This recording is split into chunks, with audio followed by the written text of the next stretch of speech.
நினச்சி ட்ரை பண்ணி பாரு, முடிஞ்ச வரைக்கும் போராடு அப்படின்னாரு. சரின்னு சொல்லி பண்ணேன், காதல் பண்ணேன். ஃபர்ஸ்ட் வருஷம் நல்ல மதிப்பெண்கள். தொடர்ந்து ஒவ்வொரு வருடம் வந்து பார்த்தீங்கன்னா மதிப்பெண்கள் அதிகரிச்சுட்டு தான் இருக்கு. மதிப்பெண்கள் அதிகரிப்பதோடு மட்டும் இல்லாமல் ஒவ்வொரு வருடமுமே 200க்கு 200 மதிப்பெண்கள் வாங்கிட்டு வந்துட்டு தான் இருக்கிறாங்க. ஒவ்வொரு வருடமும் வந்து பார்த்தீங்கன்னா பெண்களை மிஸ் பண்ணவே இல்லை. போன வருடம் வந்துன்னா அதுவும் நிறுத்து. அதுக்கு முந்தின வருஷம் வந்து பார்த்தீங்கன்னா படிக்கவே. போன வருடம் பார்த்தீங்கன்னா கை நழுவி போயிடுச்சு. ஒரு சென்டம் எக்கனாமிக்ஸில் 196 இல்லையா?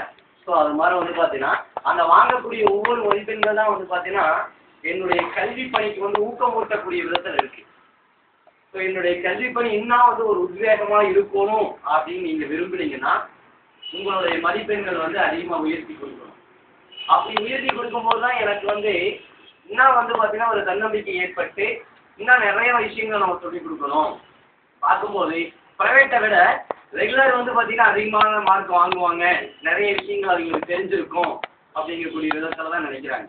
அது உண்மையாகவே நம்ம பொண்ணுகளையும் ரெகுலர் பொண்ணுகளையும் கம்பேர் பண்ணி பார்க்கும்போது ரெகுலர் ஸ்டூடெண்ட்டை விட நம்ம பொண்ணுங்களுக்கு வந்து அந்த சப்ஜெக்ட் நாலேஜ் கண்டிப்பாக வந்து நிறைய எக்ஸ்ப்ளனேஷன் கொடுப்பாங்க.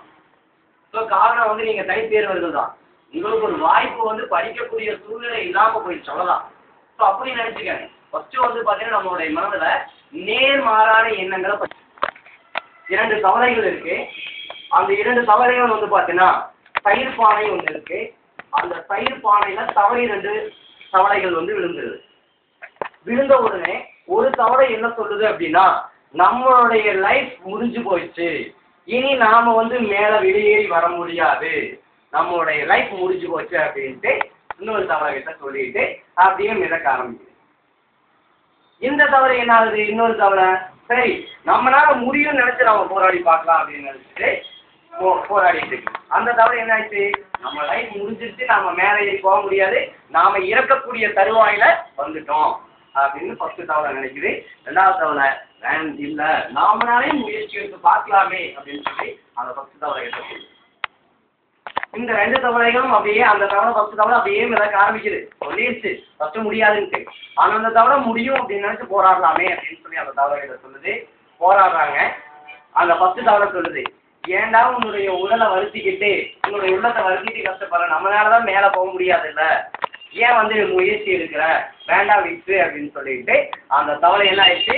அப்படியே விளங்காம முயற்சிகளை மேற்கொள்ளாம அப்படியே வந்துச்சு.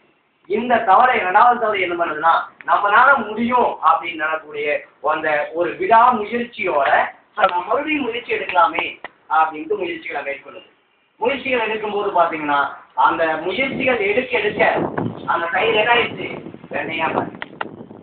ஏன்னா அந்த அளவுக்கு வந்து ஜம்ப் பண்ணி வர அந்த தயிர் வந்து பார்த்தீங்கன்னா அப்படியே வெண்ணையா மாறி. இப்போ அந்த வெண்ணைக்கு மேலே அந்த தவளை வந்து நிற்குது. ஒரு கொஸ்டின் அப்படியே வந்துச்சு. ஏன்னா மேலே வந்துச்சு அப்படியே வந்து ஒய்யாரமா அப்படியே உட்காந்துட்டு நல்ல ஒரு சக்தி வேணும் அப்படிங்கக்கூடிய விதத்துல